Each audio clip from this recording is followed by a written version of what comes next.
और जब मैंने चिड़ियाघर देखा वहाँ पर तो मैं बहुत ही प्रभावित हुआ वहाँ पर। उसके बाद मैं लखनऊ के अधिकारियों को बुला करके, जो लखनऊ के चिड़ियाघर को देखते हैं, और उस विभाग के जितने भी संबंधित अधिकारी, उनको बुला करके मैंने कहा कि आप लोग भी यहाँ से सामान बांधिए, कुछ दिन हैनोवर देख करके आइए, वहाँ का जू देख करके आइए। वो अधिकारी जू देख करके आए थे। उसके बाद आपके लखनऊ के चिड़ियाघर को कुछ सुधारा था उन्होंने। जितना समाजवादियों ने सुधारा उतना ही सुधरा है, उसके बाद कोई सुधार उसमें अभी तक नहीं हुआ है। उसके बाद मुझे, क्योंकि मुगल म्यूजियम बनाना था, यूरोप के बहुत बेहतरीन आर्किटेक्ट डेविड चिपरफील्ड, वो बर्लिन में रहते थे, उनकी ऑफिस बर्लिन में थी।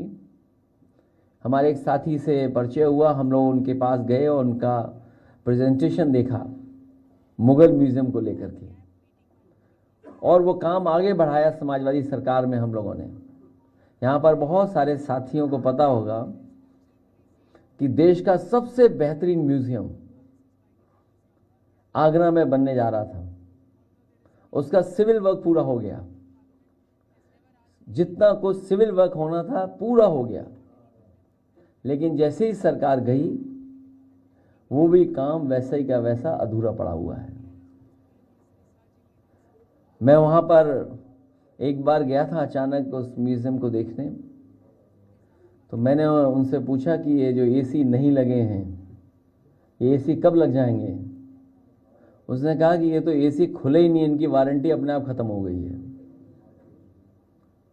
तो वो जर्मनी के, और बाद में कुछ वर्षों के बाद, पिछले वर्ष 24 से पहले, डेविड चिपरफील्ड जो बहुत बड़े आर्किटेक्ट थे, यूरोप का सबसे बड़ा अवार्ड मिला था। इन बातों को मैं इसलिए बता रहा हूं कि जब बाहर हम लोग जाते हैं तो बहुत कुछ सीखने को मिलता है कि दुनिया कहां पहुंच गई है और हम कहां उलझे हुए हैं। हमें उम्मीद है आने वाले समय में उत्तर प्रदेश की जनता बदलाव लाने का काम करेगी और एक बार फिर हम लोग विकास के रास्ते पे, खुशहाली के रास्ते पर जाएंगे। हालांकि बहुत सी चीज़ों में हम लोग बहुत सुधार लिए हैं, अभी बहुत सुधार होने की ज़रूरत है।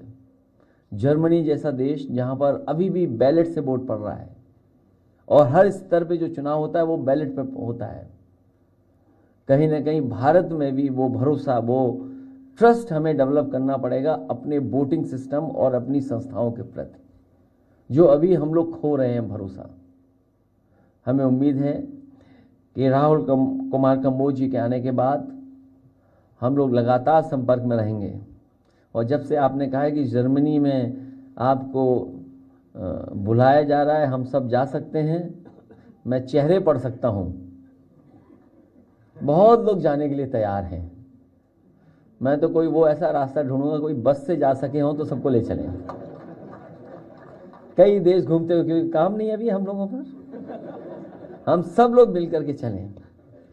लेकिन हाँ, ये बात सही है कि हम लोगों को जाना चाहिए, देखना चाहिए। जब कभी हम लोगों को मौका मिलेगा, पार्टी से छुट्टी लेकर के सच्चे पत्रकारों को भी ले चलेंगे। मैं आप सबका, पत्रकार साथियों का धन्यवाद देता हूं कि आप लोग यहाँ आए। और हमारे एक पत्रकार साथी ने कहा है कि हम लोगों को अब प्रेस से गुस्सा नहीं करना है, तो 24 जाते ही कोई गुस्सा नहीं होगा प्रेस से, क्योंकि आपके बारे में हम सब लोग जान गए हैं अब। इसलिए गुस्सा करने से फायदा भी क्या है। नहीं, अब 24 के बाद आगे भविष्य में गुस्सा ही नहीं होंगे हम लोग। ये संकल्प हमारे नए वर्ष का है, क्योंकि बात खुल गई है सबकी। तो गुस्सा करने से फायदा क्या है। नए वर्ष पे आपको भी बधाई। और अगर चाचा कुछ कहना चाहेंगे तो चाचा भी कह सकते हैं, स्वागत कर दें। और फिर सवाल कोई पूछना चाहेगा तो पूछ लें। क्या चीज? नहीं, आज ही संकल्प ले ले, फिर कहाँ मिलेंगे आपको। बधाई देंगे भी नए साल का। नए साल के आप सब लोगों को बधाई। और नए साल